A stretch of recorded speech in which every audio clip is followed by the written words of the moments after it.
परम पिता परमात्मा पूर्ण ब्रह्म सर्व सृष्टि के रचनहार कुल मालिक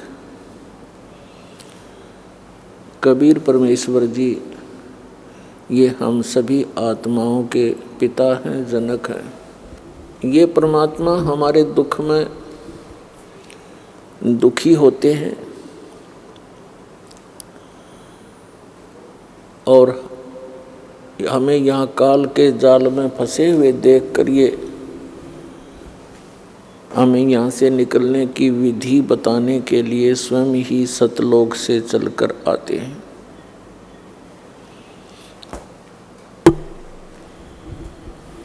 पुण्यात्माओं, सौभाग्य आपका, आप जी को ऐसे समय में मनुष्य जन्म प्राप्त हुआ है जो समय परमात्मा ने पूर्व निर्धारित किया हुआ था कि कलयुग के इस समय में परमात्मा अपना अध्यात्म ज्ञान पूरे विश्व में फैलाएगा और सभी प्राणी परमात्मा के इस ज्ञान को ग्रहण करके इस यथार्थ मोक्ष मंत्र को, सतनाम को ग्रहण करके सभी अपने सतलोक में चले जाएंगे। अपने आत्माओं, जैसे आप जी वर्तमान के अंदर शिक्षा को कितना महत्व दे रहे हैं, उस अक्षर ज्ञान का, उस शिक्षा का उद्देश्य क्या होता है कि बच्चा अच्छी शिक्षा ग्रहण करके उच्च पोस्ट प्राप्त करे या जैसा भी उसकी जैसी भी व्यवस्था हो, अपनी जीविका अच्छी तरह वो चला सके, कोई नौकरी या कोई व्यवसाय करके। इसलिए शिक्षा को इतना महत्व वर्तमान में दिया जा रहा है, क्योंकि हम शिक्षा के महत्व से, शिक्षा की महिमा से, इसके गुणों से हम परिचित हो गए। इसलिए प्रत्येक व्यक्ति अपने पुत्र या पुत्री को कोशिश करता है कि अच्छी से अच्छी शिक्षा ग्रहण कराऊं और उसके लिए 10-15 वर्ष उसको बिल्कुल फ्री छोड़ देता है ताकि वो अपना भविष्य उज्जवल कर सके, और उसके लिए खूब पैसा भी पानी की तरह बहाता है।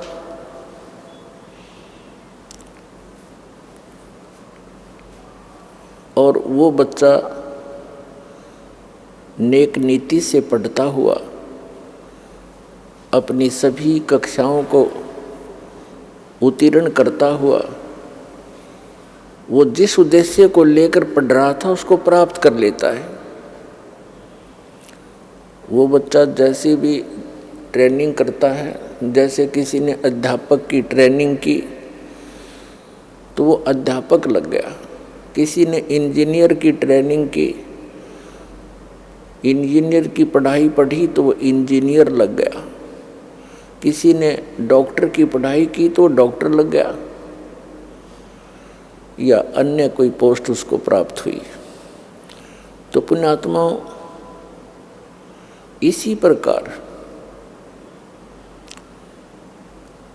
जिस समय आप जी को इस भक्ति से होने वाले लाभ का ज्ञान हो जाएगा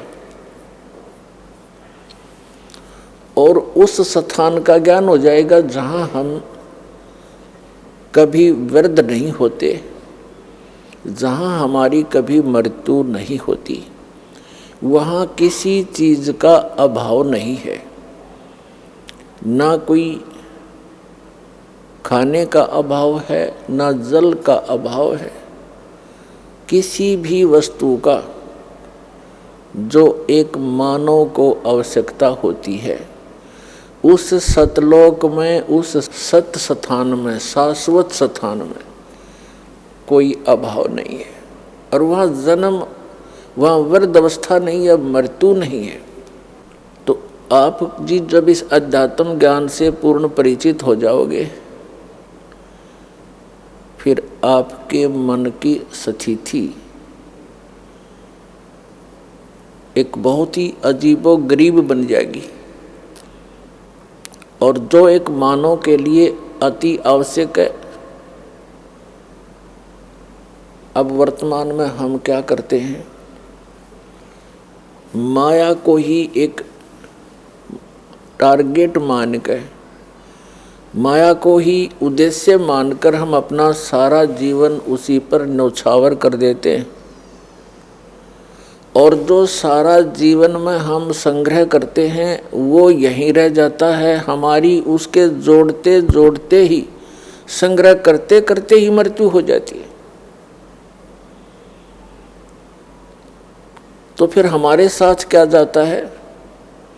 हमारे साथ जाते हैं वो पाप जो सारा जीवन इस भौतिक सुख की प्राप्ति के लिए हमने किए।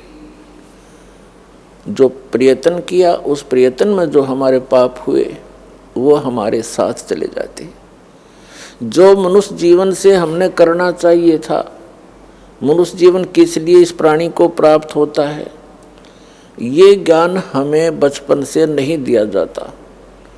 हमारे को बचपन से अपने समाज से सिर्फ इतना ही ज्ञान प्राप्त होता है कि बड़ा हो जाएगा, विवाह कर दिया जाएगा, संतान हो जाएगी, संतान की परवरिश कीजिए, और फिर बस फिर मर जाइए। सारा जीवन उन्हीं की परवरिश में, अपने पेट पोषण में ही अपना जीवन अपना व्यर्थ कर जाते हैं। जब हम सत्संग में आते हैं, सत्संग के अंदर परमात्मा का दिया हुआ ज्ञान बताया जाता है, और वो ज्ञान होता है। अन्य ज्ञान जो होता है वो एक परंपरा होती है और कुछ मजबूरी होती है। परंपरा कौन सी होती है, मजबूरी कौन सी होती है? मजबूरी तो हमारी ये है, हमें शरीर ऐसा मिला है, इसमें दोनों टाइम, दो वक्त, यदि हम इसमें कुछ डाल देंगे आहार तो ये काम करेगा, नहीं तो एक हफ्ते के अंदर ये समाप्त हो जाता है, ज़्यादा से ज़्यादा 10 दिन पकड़ेगा। तो ये हमारी मजबूरी है कि इसको सुरक्षित रखने के लिए जो भी आवश्यक वस्तुएं हैं वो उपलब्ध कराना हमारे मजबूरी है और आवश्यकता है। और जो परंपराएं हमने व्यर्थ की बना रखी हैं वो परंपराएं हैं, वो यूजलेस ज्ञान है। अब परमात्मा ने आकर के हमें ये जानकारी दी है कि तुम जहाँ रह रहे हो ये लोक काल का लोक है, लेकिन हमारे को इस काल भगवान ने इतना अज्ञानी बना रखा है, हम परमात्मा के अध्यात्म ज्ञान से बिल्कुल अपरिचित कर दिए। कौन है भगवान, कैसा है परमात्मा, कहाँ रहता है वो भगवान, और उस परमात्मा के गुण तो कुछ हमें मिलते जुलते से सुनाए जाते हैं। भगवान ये कर देता है, अंधे को आँख देता है, निर्धन को माया देता है, कोढ़ी को काया देता है। परमात्मा के गुण तो बहुत कुछ मिलते जुलते बता दिए हैं, लेकिन परमात्मा कौन है, कैसा है, कहाँ रहता है,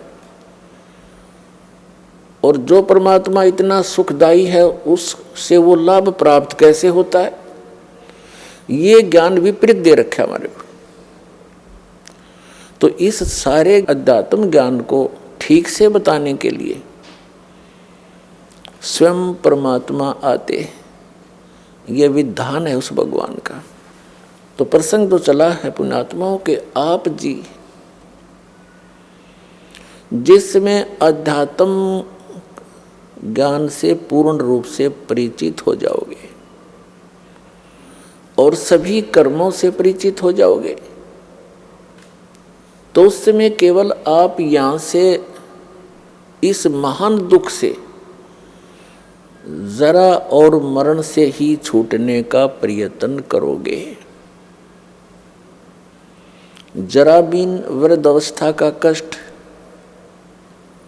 वृद्ध अवस्था इस मनुष्य जीव के लिए, वैसे तो सभी जीवों के लिए कहर है, अन्य को तो इतनी सोधी नहीं, वो तो किसी तरह भुगत भागत कर मरो, लेकिन मानुष जीवन को इतनी चेतना है, इतना ज्ञान है कि कोई वृद्ध अवस्था प्राप्त प्राणी, उसको कितने कष्ट होते हैं वो अनुभव कर सकता है दूसरा, और स्वयं भी वो महसूस करता है। तो इस कहर से बचने के लिए, और फिर मृत्यु,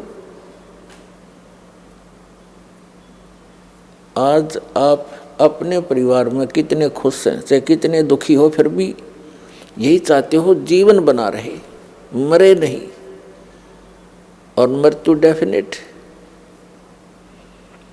तो ये भूल क्यों लगी है अपने?